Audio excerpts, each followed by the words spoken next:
Ayolah ikhwah, malam ini kita masuk kepada bagian yang keenam daripada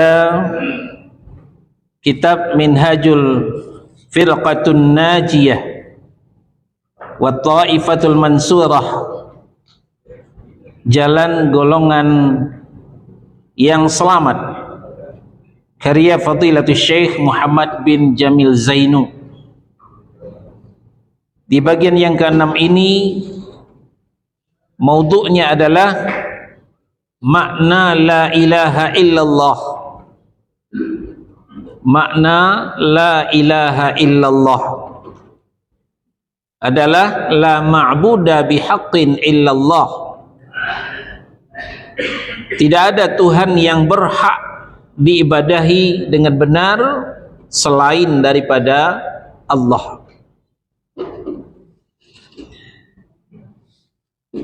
Nah, di dalam la ilaha illallah ini terkandung dua hal.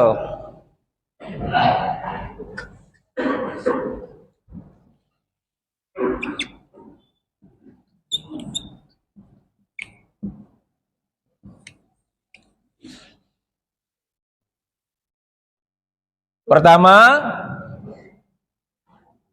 nafi. Dan yang kedua, isbat.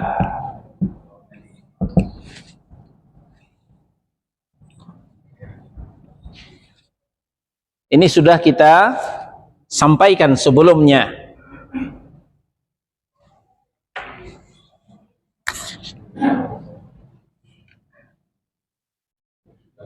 Kalimat la ilaha illallah ini mengandung makna nafi. Nafi atau penafian, penolakan, bahwa ditolaklah ketuhanan selain daripada Allah Subhanahu wa ta'ala. Apapun bentuknya, apapun namanya, itu ditolak, dinafikan.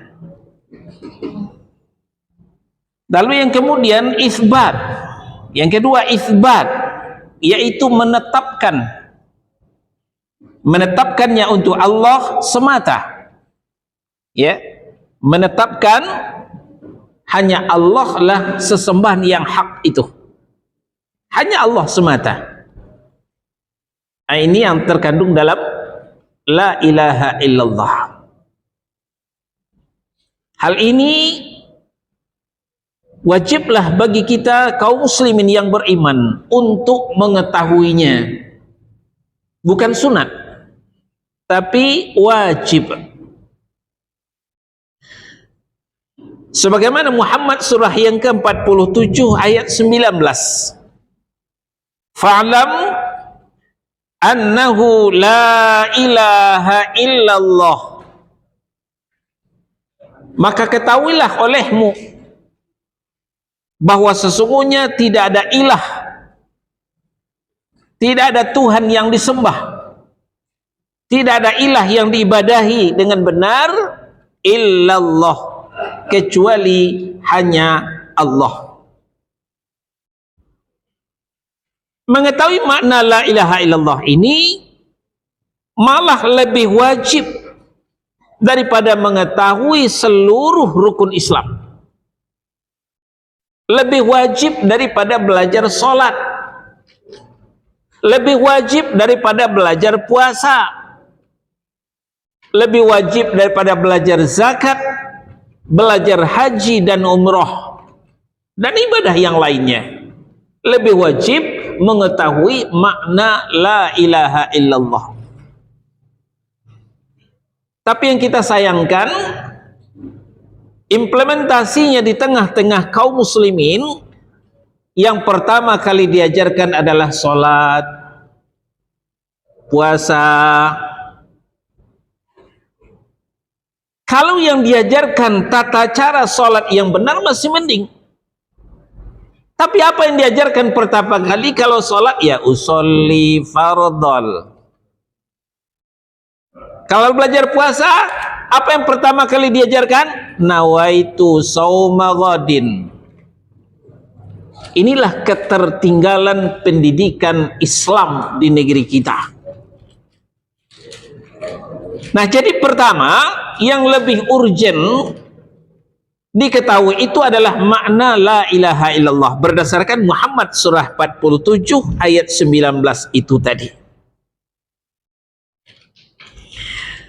Nabi sallallahu alaihi wasallam bersabda, "Man qala la ilaha illallah mukhlishan dakhalal jannah." Diriwayatkan oleh Imam Ahmad dan hadis ini sahih. Barang siapa yang mengucapkan la ilaha illallah dengan penuh keikhlasan, maka cukuplah itu untuk memastikan dirinya untuk masuk surga. Allah tidak bicara salat, Allah tidak bicara puasa, Allah tidak bicara zakat, dan Allah tidak bicara haji dan umrah. Apakah maksudnya solat, puasa, zakat, haji, umrah itu tidak penting? Bukan demikian. Semua itu penting. Tapi yang lebih penting adalah mengikhlaskan la ilaha illallah. Mustahil keikhlasan kalau orang awam dengan la ilaha illallah. Tidak akan terwujud keikhlasan kalau orang tidak faham, orang tidak mengerti dengan makna la ilaha illallah. Orang yang ikhlas ialah yang memahami la ilaha illallah dan mengamalkan konsekuensinya. Ya. Nah, kalau di syarat la ilaha illallah di Tauhid jilid 1, ya, kita masih ingat di antara syarat yang 7 itu ada qabul, menerima konsekuensi daripada la ilaha illallah. Kemudian ada lagi inqiyad, tunduk dan patuh kepada konsekuensi daripada la ilaha illallah. Nah, jadi kita ulang, orang yang ikhlas yang dimaksud oleh Nabi sallallahu alaihi wasallam adalah satu, yang memahami la ilaha illallah, yang mengerti, yang faham dengan la ilaha illallah. Kemudian mengamalkan konsekuensinya. Apa konsekuensi daripada la ilaha illallah? Kita kembali ke Tauhid jilid 1. Ya. Ini perjalanan kita sudah cukup jauh.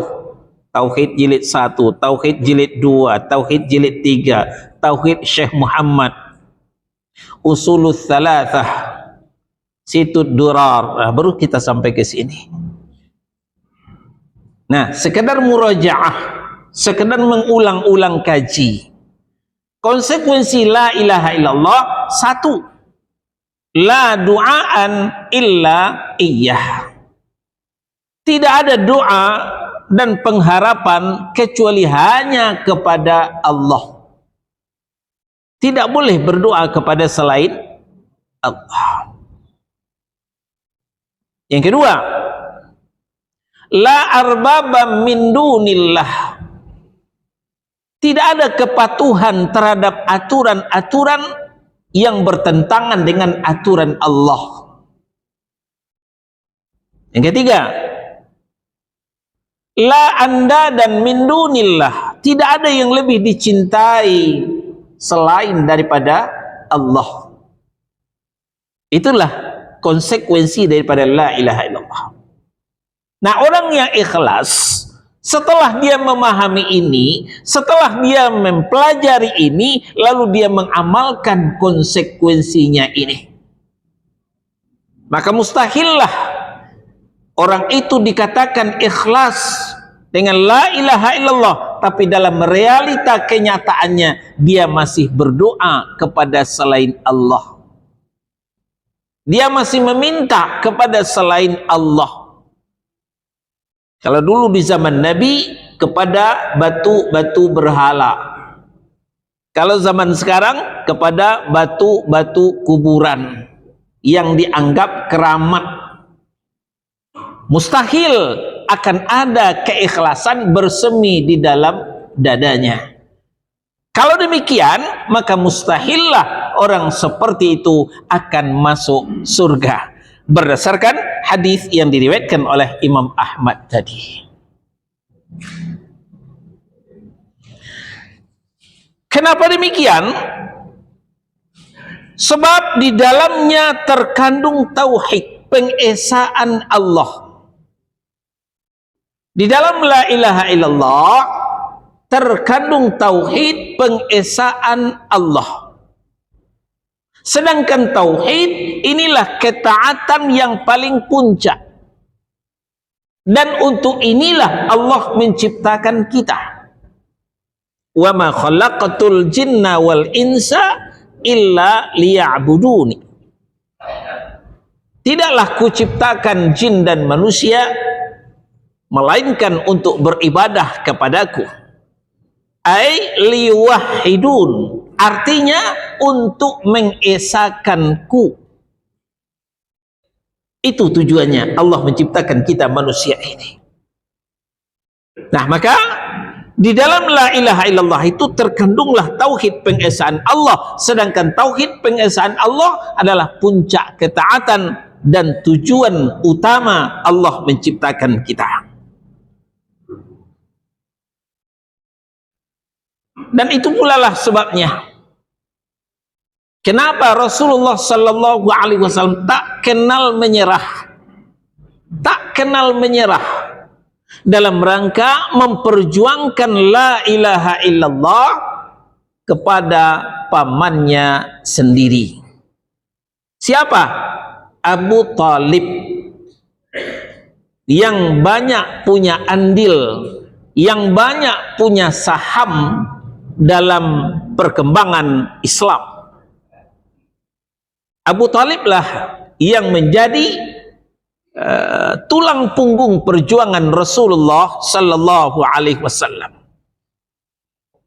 Sehingga saat-saat Abu Talib mau menghembuskan nafas yang terakhir, ya, ketika itu Rasulullah bersegera mendatangi kediaman Abu Talib. Tapi ternyata di sana juga sudah duluan datang Abu Jahal dan Abdullah bin Abu Umayyah Al-Makhzumi. Ya, sudah duluan datang di situ. Namun Rasulullah tidak peduli siapa Abu Jahal. Ya, mendengar Abu Jahal kita sudah paham. Itulah musuh bebuyutan Rasulullah sallallahu alaihi wasallam. Termasuk Abdullah bin Abu Umayyah Al-Makhzumi juga seorang tokoh Quraisy, tokoh musyrik yang menentang dakwah Rasulullah sallallahu alaihi wasallam. Ternyata ini juga orang dekatnya Abu Talib, orang dekatnya Abu Talib. Ya, Abu Jahal itu adalah saudaranya. Nah, lalu Rasulullah sallallahu alaihi wasallam berkata, "Ya ammi, wahai pamanku, qul la ilaha illallah." Ucapkanlah wahai paman, la ilaha illallah. Tidak ada yang berhak disembah dengan benar. Tidak ada Tuhan yang hak selain daripada Allah. Adalah kalimatun uhajju laka biha indallahi. Adalah suatu kalimat, ya, suatu kalimat yang aku akan berhujjah, yang aku akan berargumentasi dengan kalimat itu untuk memperjuangkanmu di sisi Allah Subhanahu wa ta'ala. Rasulullah minta kepada pamannya seperti itu. Tapi selesai, Rasulullah meminta pamannya mengucapkan la ilaha illallah. Maka setelah itu langsung disambut oleh Abu Jahal. Apa kata Abu Jahal? Atarghabu an millati Abdil Muthalib? Apakah anda, wahai Abu Talib, akan membenci agama Abdul Muthalib, yaitu agama penyembah berhala? Bengonglah Abu Talib ketika itu, nggak jadi mengucapkan. Satu kali out. Rasulullah ulang lagi, ya ammi, wahai pamanku, qul la ilaha illallah, ucapkanlah la ilaha illallah. Kembali pula Abu Jahal mengulangi, atarghabu an millati Abdil Muthalib? Apakah kamu sudah membenci agama Abdul Muthalib? Enggak jadi juga Abu Talib mengucapkan la ilaha illallah. Sudah 2 kali out. Maka diulang lagi oleh Rasulullah sampai 3 kali. Ya ammi, qul la ilaha illallah. Wahai pamanku, ucapkanlah la ilaha illallah. Kalimatun uhajju laka biha indallah, merupakan untaian kalimat yang bisa kujadikan hujah, argumentasi, landasan, dalil untuk memperjuangkanmu nanti di depan Allah Subhanahu wa taala. Namun walaupun Rasulullah bersemangat, musuh Allah pun bersemangat pula menggagalkan, yaitu Abu Jahal dan temannya Abdullah itu tadi, ya. Abdullah bin Abi Umayyah juga mengulangi seperti itu, atarghabu an millati Abdil Muthalib? Apakah kamu sudah mulai membenci agama Abdul Muthalib? Maka apa yang terjadi? Wa aba ayyaqula la ilaha illallah. Abu Talib enggan mengucapkan la ilaha illallah. Maka walaupun andilnya banyak, sahamnya banyak terhadap perjuangan Islam, hatinya sudah mengakui tentang kebenaran Islam, tapi lantaran lidahnya tidak mengucapkan 2 kalimat syahadat, maka keputusan Allah, Abu Talib finnar, Abu Talib di dalam neraka. Ya, karena unsur keimanan ini juga sudah kita sampaikan. Pertama, at-tasdiqu bil qalbi, membenarkan di dalam hati. Yang kedua, wa taqriru bil lisan, mengucapkan dengan lidah. Dan yang ketiga, wa'mal bil arkan, mengamalkan dengan anggota. Abu Talib hatinya sudah membenarkan. Kemudian semuanya sudah dikerahkan untuk perjuangan Islam, baik secara moral maupun secara material.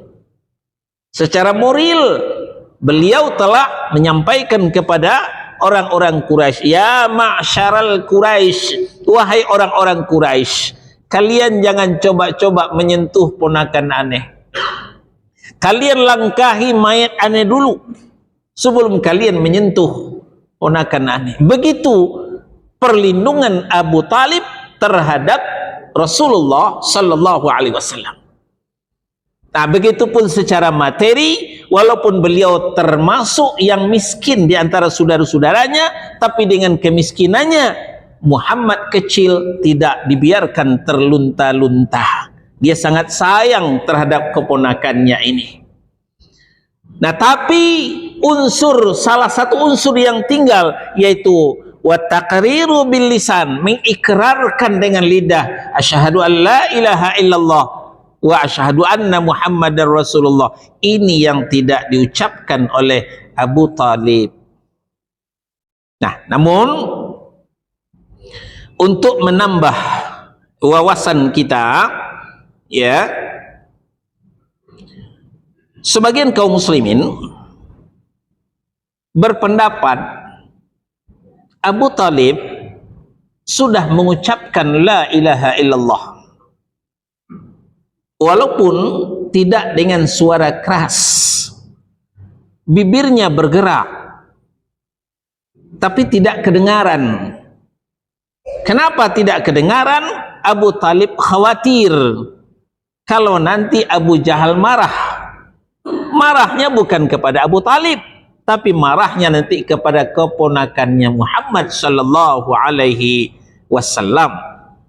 Ini sebagian pendapat mengatakan seperti itu. Karena kemudian Rasulullah ketika ditanya, apakah engkau tidak memberikan syafaat kepada pamanmu wahai Rasulullah? Jawab Nabi, saya berikan syafaat kepada pamanku Abu Talib, maka dia tidak akan jatuh ke dasar neraka. Dia ditempatkan di neraka yang paling atas, ya. Hanya kakinya saja yang masuk neraka, namun kepalanya mendidih. Kepalanya mendidih. Azab yang paling ringan diberikan kepada Abu Talib. Nah, yang mengatakan bahwa Abu Talib sudah mengucapkan la ilaha illallah itu pertanda, karena syafaat tidak diberikan kecuali kepada orang yang diizinkan Allah dan orang yang diridai. Kalau memang Abu Talib tidak mengucapkan la ilaha illallah, tidak mungkin Allah ridha. Kalau Allah tidak ridha, tidak mungkinlah syafaat berlaku untuk Abu Talib. Namun tidak saatnya sekarang kita mempertentangkan dua pendapat ini. Kita berlanjut. Bukan itu saja. Walaupun Abu Talib sudah meninggal, Khadijah pun sudah wafat. Dua tulang punggung, ya, yang menopang perjuangan Rasulullah. Abu Talib di segi moral yang sangat ditakuti oleh Ma'syaral Quraisy, sedangkan Khadijah di segi material, ya, beliau seorang janda kaya yang dinikahi oleh Rasulullah, ya, penyandang dana untuk perjuangan. Sekarang kedua-duanya sudah tiada, kedua-duanya sudah pergi. Namun berhentikah Rasulullah? Tidak. Sejarah mencatat tidak kurang dari 13 tahun beliau menyelesaikan tugasnya di Makkah untuk memperjuangkan la ilaha illallah. Nah, jadi selama 13 tahun Rasulullah sallallahu alaihi wasallam tinggal di Makkah. Beliau mengajak, menyeru bangsa Arab, Ma'syaral Quraisy, untuk mengucapkan la ilaha illallah. Tidak ada Tuhan yang berhak disembah selain Allah. Tidak ada ilah yang berhak diibadahi dengan benar selain daripada Allah. Namun mereka menjawab, ya, hanya satu Tuhan. Kami belum pernah mendengar seruan seperti ini. Sedangkan banyak Tuhan kita, ada Tuhan Lata, Tuhan Uzza, Tuhan Hubal, Tuhan Manat. Nggak selesai negeri ini. Apalagi Tuhanmu Atu, baru sekarang kami dengar. Sudah Atu, nggak kelihatan lagi. Ayak-ayak wae.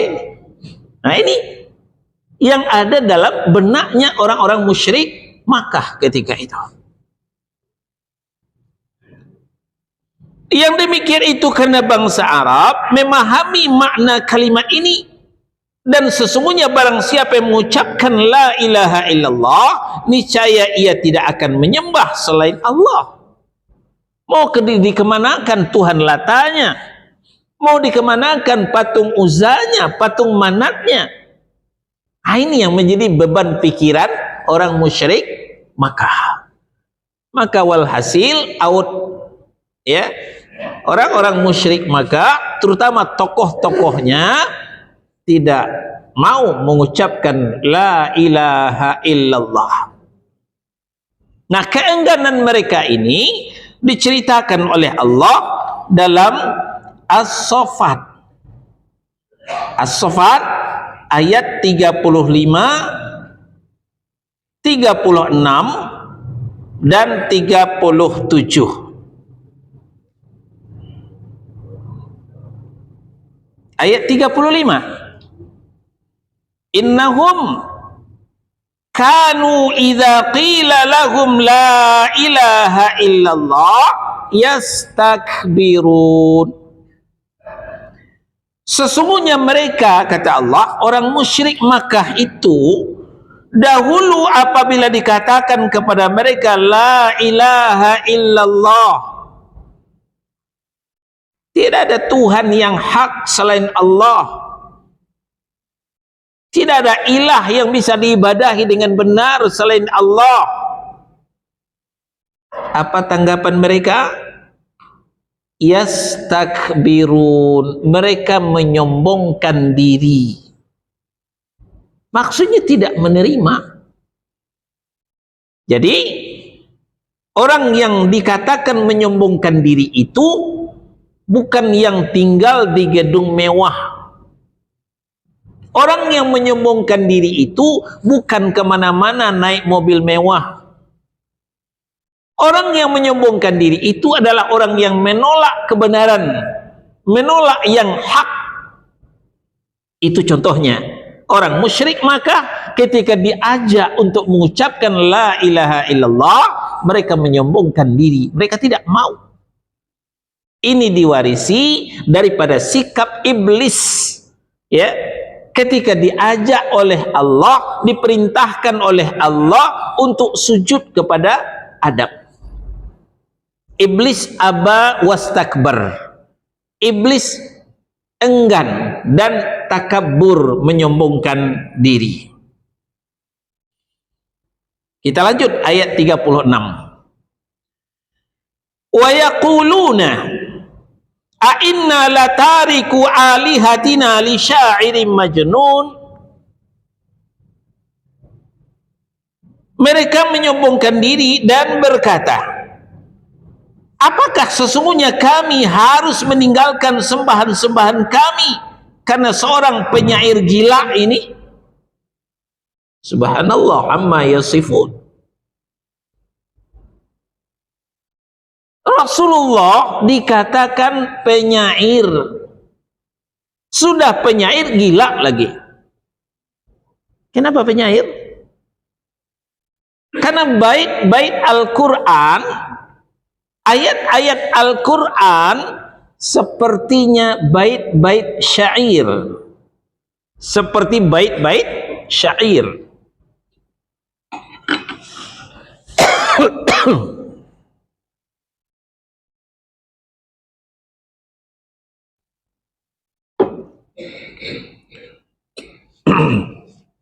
Ayat-ayat Al-Quran itu sangat mempesona, seperti bait-bait syair.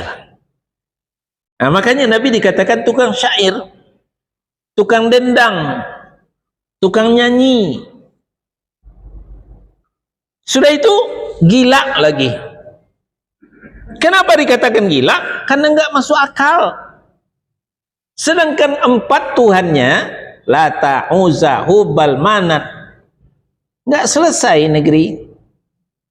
Apalagi diajak kepada Tuhan yang satu. Sudah satu, enggak kelihatan lagi, enggak rasional, kata mereka, enggak masuk akal.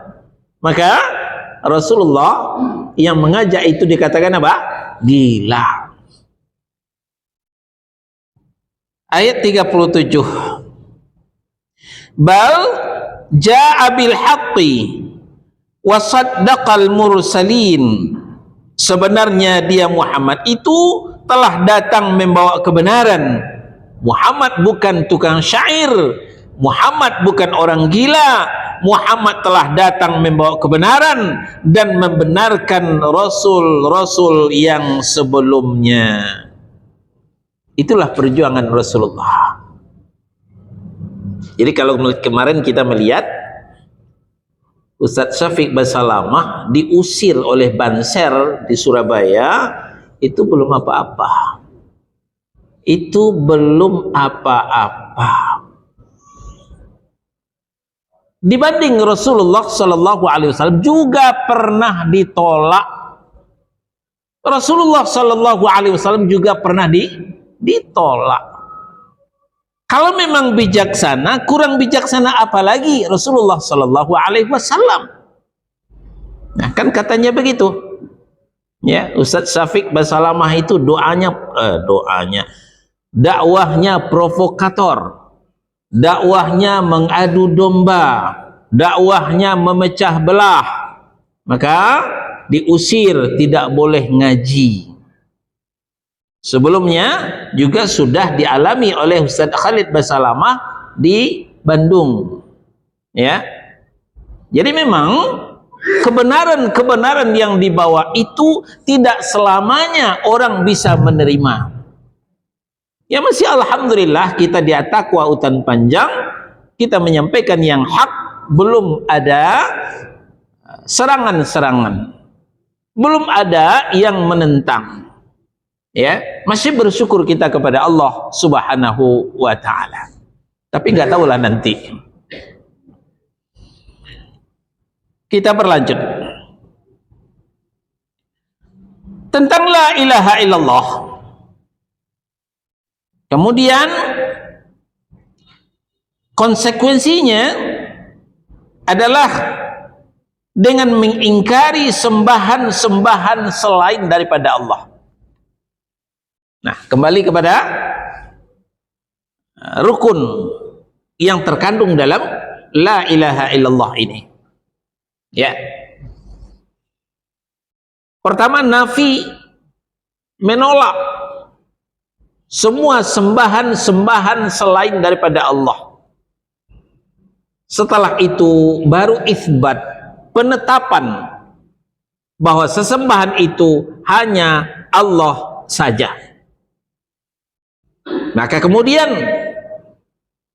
dalam riwayat Muslim, Nabi Shallallahu Alaihi Wasallam bersabda, "Man qala la ilaha illallah wa kafara bima yu'bad min dunillah, ya, wa kafara bima yu'badu min dunillahi, haruma maluhu wa damuhu."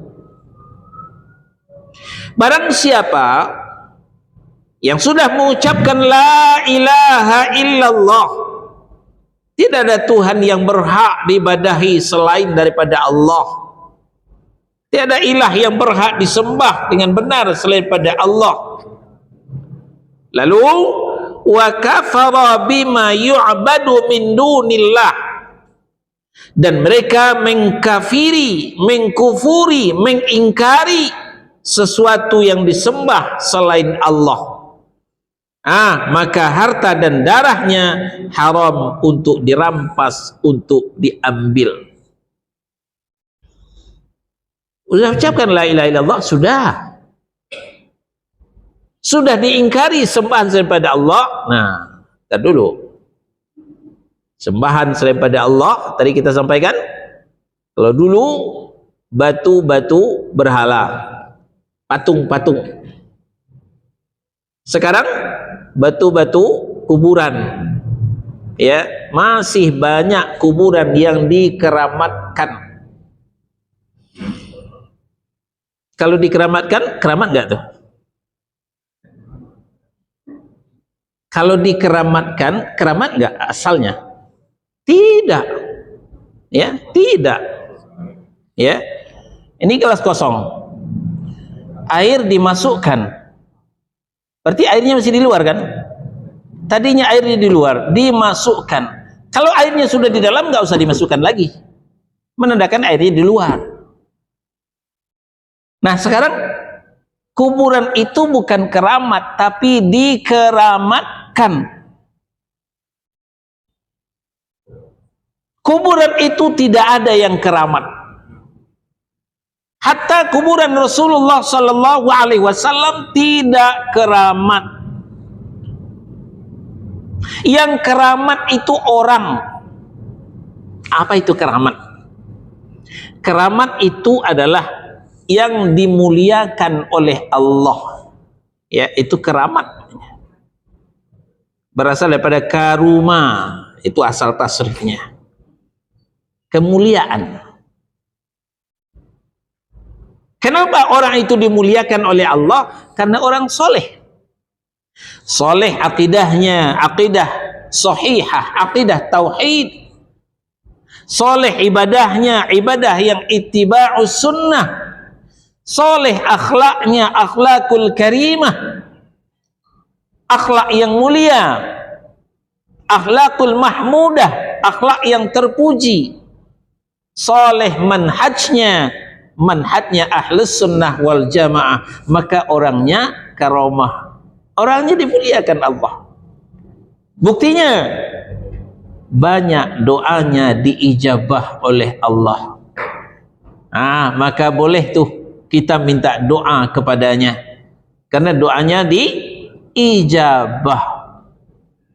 Carilah orang soleh kita yang masih hidup, temuilah beliau, mintalah doanya, insya Allah doanya diijabah oleh Allah subhanahu wa ta'ala. Ini disepakati oleh para ulama.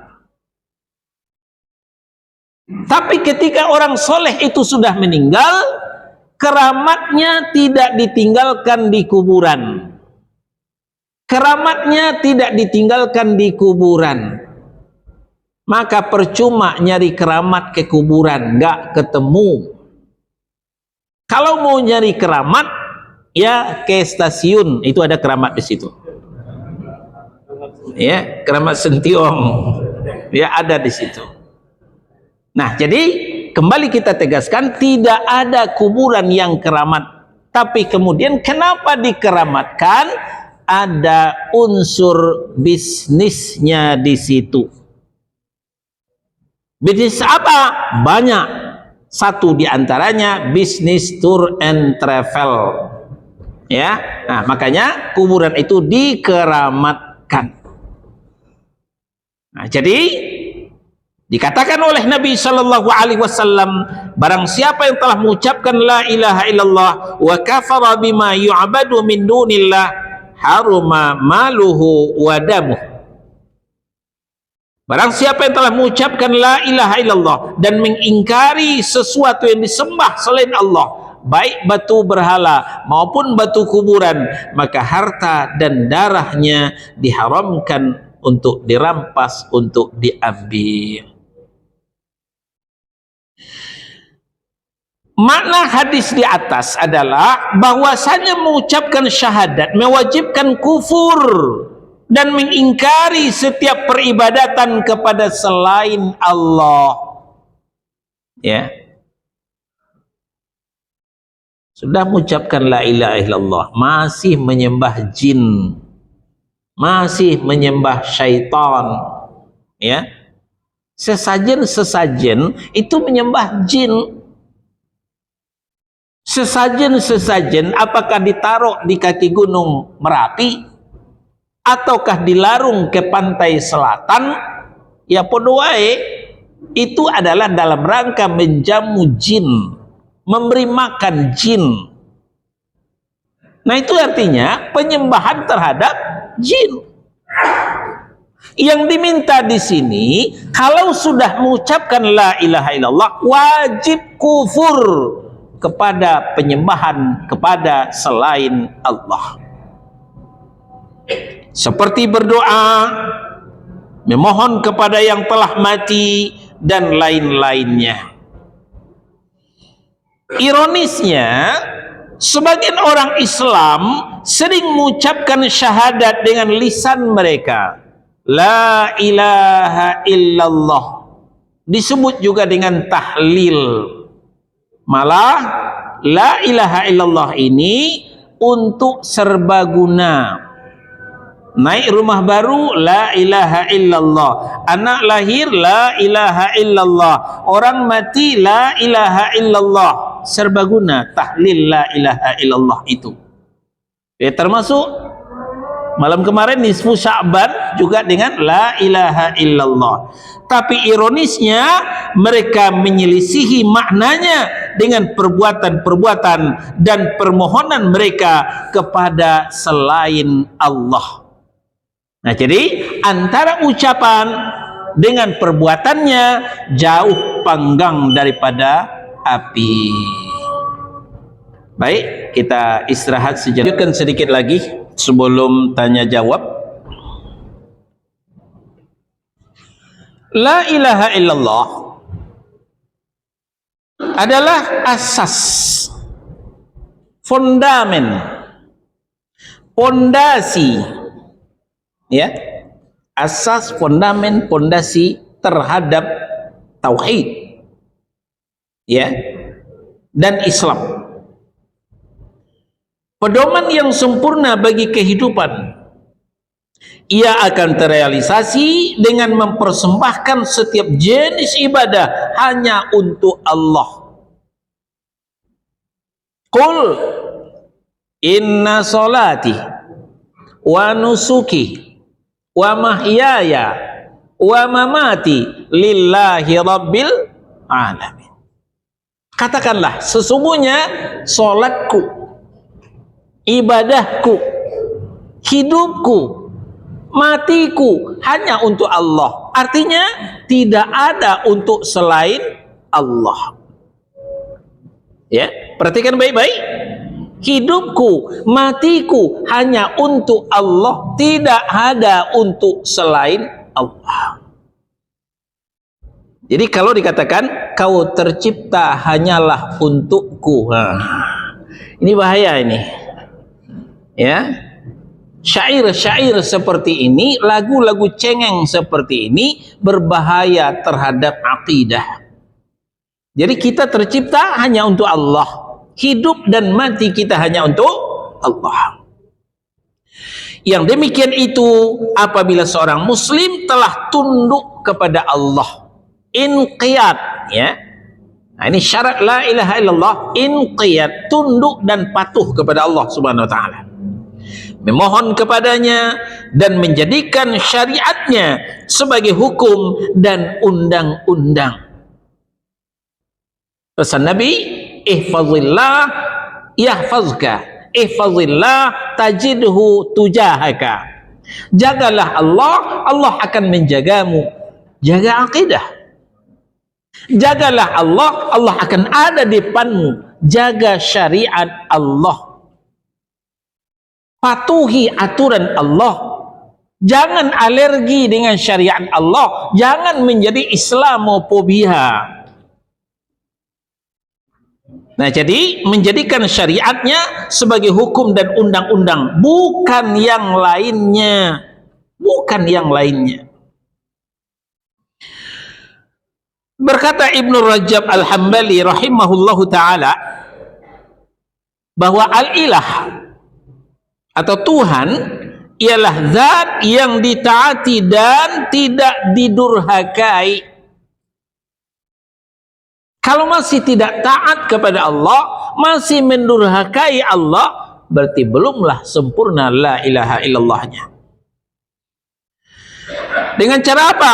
Dengan rasa cemas, pengagungan, dengan rasa cinta, rasa takut, dengan harap, tawakal, berserah diri, meminta dan berdoa, memohon kepadanya. Kembali Nabi berpesan kepada Ibnu Abbas, setelah ihfazillah yahfazka, ihfazillah tajidhu tujahaka, wa idza sa'alta fas'alillah. Kalau kau minta, minta kepada Allah. Wa idza sta'anta fasta'in billah. Kalau kau minta tolong, minta tolonglah kepada Allah. Jangan lidahnya mengucapkan la ilaha illallah, giliran minta ke kuburan orang soleh. Lidahnya mengucapkan la ilaha illallah, giliran minta tolong kepada Nyi Roro Kidul. Ini jauh panggang daripada api. Ini semuanya tidak selayaknya, kata Ibnu Rajab Al-Hambali, tidak selayaknya diberikan kecuali hanya untuk Allah saja. Maka barang siapa yang mempersekutukan makhluk di dalam perkara ini, dimanapun ia merupakan kekhususan untuk Allah, maka hal itu akan merusak kemurnian ucapan la ilaha illallah. Nah, inilah yang dimaksud dengan nawaqidus syahadatain, yang membatalkan dua kalimat syahadat. Ranking pertama adalah asyirku billah, syirik, mempersekutukan Allah. Jadi akan merusak kemurnian ucapan la ilaha illallah dan mengandung penghambaan diri terhadap makhluk tersebut menurut kadar perbuatannya. Yang jelas penghambaan diri kepada makhluk kadarnya sesuai dengan kadar perbuatannya tersebut. Sesungguhnya kalimat la ilaha illallah itu dapat bermanfaat bagi orang yang mengucapkannya bila ia tidak membatalkannya dengan suatu kesyirikan. Maka la ilaha illallah ini seperti wudhu, ya, kalau tidak berhati-hati wudhunya batal, terkentut wudhunya batal, ya, buang air besar, buang air kecil, wudhunya batal. Nah, demikian juga la ilaha illallah, ketika melakukan kesyirikan, maka otomatis la ilaha illallahnya juga akan ikut batal. Nah, itulah sebabnya maka Rasulullah wanti-wanti sekali dalam hadis yang diriwayatkan oleh Al-Hakim untuk mengakhiri hidup ini. Dijamin kita masuk surga oleh Nabi Shallallahu Alaihi Wasallam kalau sudah mengakhiri ucapannya dengan la ilaha illallah. Apa kata Nabi? Man kana akhiru kalamihi la ilaha illallah dakhalal jannah. Barang siapa yang mengakhiri ucapannya adalah la ilaha illallah, pasti ia akan masuk surga, kata Nabi. Kalau Rasul yang sudah memastikan, masih ragu nggak? Masih ragu nggak? Tentu tidak. Karena Nabi itu orang yang jujur.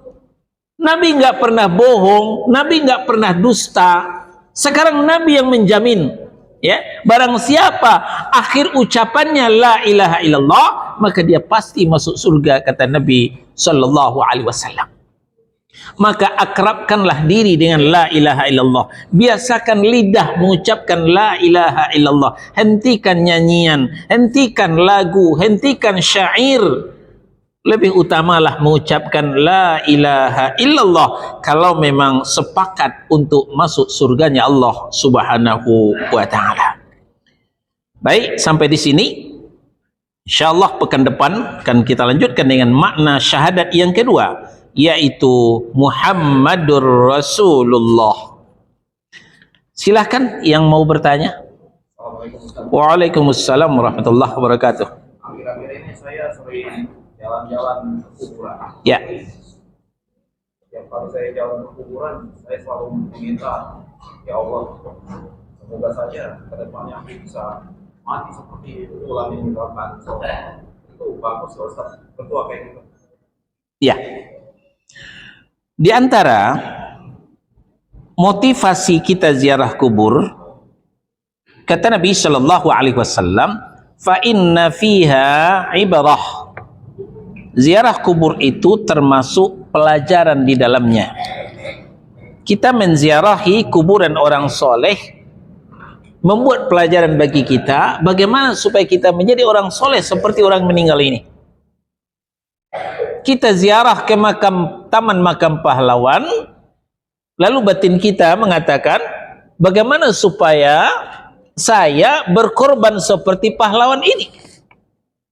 Bukan seenaknya menggadaikan negara kepada orang asing, tapi berjuang untuk negara. Ini pelajaran. Sebagaimana kita menziarahi kuburan para ulama, bagaimana saya bisa memperjuangkan Islam seperti ulama ini? Itu pelajaran yang bisa kita ambil. Nah, jadi kalau demikian keadaannya, nggak masalah, ya. Kita berdoa, kita berharap bagaimana kita seperti orang soleh ini. Bukan minta doa kepada orang soleh, tapi menteladani perjuangan orang soleh tersebut. Kalau memang itu orang soleh, ya, kalau memang itu kuburan orang soleh. Jangan kuburan orang yang disolehkan, sebenarnya orang salah, tapi dianggap orang soleh. Jangan begitu. Kalau benar-benar itu kuburan orang soleh. Demikian, wallahu a'lam. Pak Mustafa mau tanya? Silakan, Pak.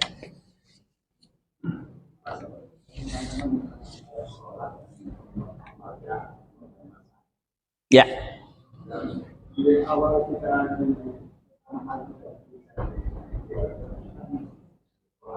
Betul. Ya.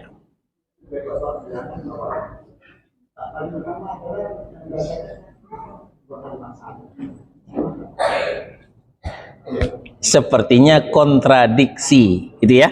Nah, baik. Salat, puasa, zakat, haji, umroh, dan ibadah-ibadah yang lain itu disebut dengan syariat. Ya, itu adalah ibadahnya anggota badan. Itu merupakan furu'iyah, merupakan cabang. Apakah tidak perlu? Ya perlu. Salat perlu, puasa perlu, zakat perlu, haji umrah perlu. Malah kita mengorbankan uang sekian puluh juta untuk haji dan umrah. Demikian saking perlunya. Tapi ada lagi yang lebih perlu dari yang perlu. Apa? Ibadah hati. Itulah dia akidah yang sahihah. Keimanan, ya. Keimanan, akidah tauhid yang bersumber daripada la ilaha illallah. Tidak ada yang disembah dengan benar. Tidak ada Tuhan yang layak disembah dengan benar selain daripada Allah Subhanahu wa taala. Nah, mengetahui la ilaha illallah lebih wajib daripada mengetahui salat. Lebih wajib daripada belajar puasa. Karena la ilaha illallah lah yang menentukan kita masuk surga atau tidak. Lalu bagaimana dengan hadis Nabi? Pertama diperiksa nanti di hari kiamat adalah salat. Kalau salatnya baik, maka baiklah semua. Kalau salatnya salah, maka salahlah semua. Maksudnya baiklah semua, baik semua ibadahnya.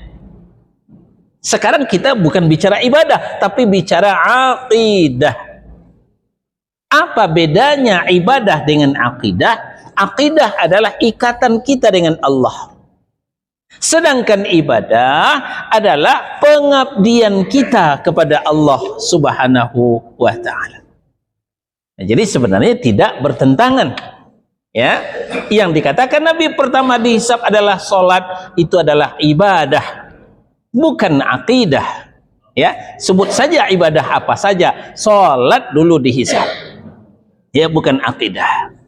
Namun kita juga sudah sampaikan di Tauhid Jilid 1, pondasi dasar, fondamen, asas daripada semua itu adalah la ilaha illallah, adalah ketauhidan. Itu Pak. Sehingga, sebentar saya lanjutkan, sehingga kehidupan kita diakhiri dengan la ilaha illallah. Itu yang menjamin kita masuk surga. Itu yang menjamin kita masuk surga. Demikian.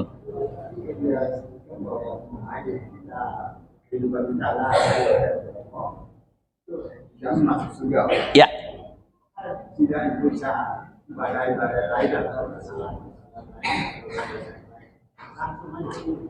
Ya.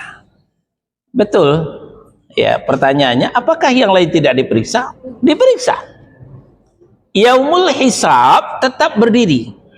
Hari perhitungan, hari pertimbangan, ya. Ada mizan di akhirat, ya, ada hisab di akhirat. Setelah dihisab, setelah ditimbang, ternyata si fulan ini punya dosa. Tapi dia punya la ilaha illallah. La ilaha illallahnya masih steril. tidak terkontaminasi dengan kesyirikan.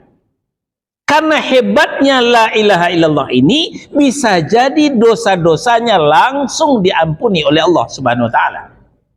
Bukan berarti tidak dihisab, ketahuan dosanya, tapi karena la ilaha illallah maka dosanya bisa diampuni. Karena la ilaha illallah kalau ditimbang lebih berat daripada 7 lapis langit berikut isinya, lebih berat daripada 7 lapis bumi berikut isinya. Ini sudah kita sampaikan pada muqaddimah pengantar studi tauhid, ya, di tauhid jilid 1. Buka lagi, ya, fadilah keutamaan la ilaha illallah, satu antaranya pemberat timbangan. Malah ketika seseorang diperlihatkan kepadanya 99 catatan dosa, yang satunya seluas mata memandang, lalu ditaruh dalam satu daun timbangan, ditaruh lagi la ilaha illallah di daun timbangan, lebih berat la ilaha illallah dari 99 catatan dosa yang satunya seluas mata memandang. Demikian hadis yang diriwayatkan oleh Al-Hakim. Gitu Pak, wallahu a'lam. Baik, saya kira cukup sampai di sini. Subhanakallahumma wa bihamdika asyhadu an la ilaha illa anta astaghfiruka wa atubu ilaik. Wa sallallahu ala nabiyyina Muhammadin wa ala alihi wa sahbihi wasallam. Barakallahu li wa lakum. Wassalamu alaikum warahmatullahi wabarakatuh.